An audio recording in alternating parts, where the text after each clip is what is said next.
is, what are defense attack structures and how did they come about?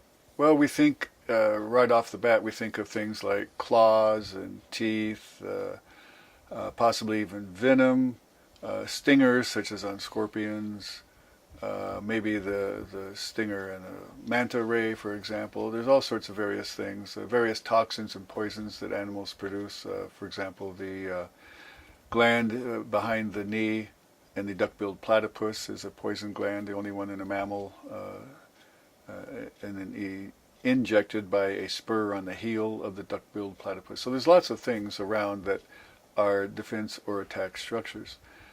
So that's what they are. Now the question is how they came into being, because we were told in Scripture that God created everything and that it was perfect before the fall, and that there would be no need for these things in that world prior to the fall.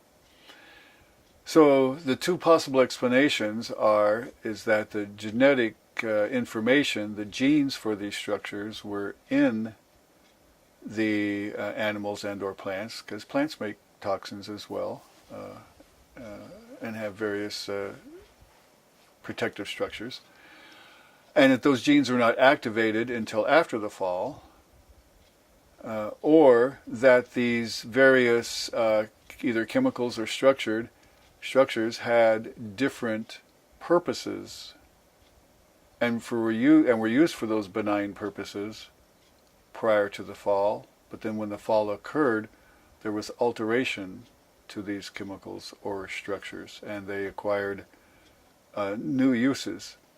Or some of them may have actually happened through mutation. Now, for example, we know that the cholera bacteria, which today causes a disease which can be fatal unless the patient is treated quickly enough, they dehydrate from severe diarrhea. That occurs because of a chloride pump in the membrane of cells in the intestine.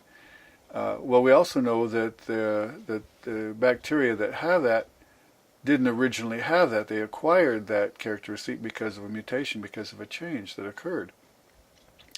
So it's either one of those or a combination of those two means of those things coming about. So that's the explanation for how that came, but it's related to the fall.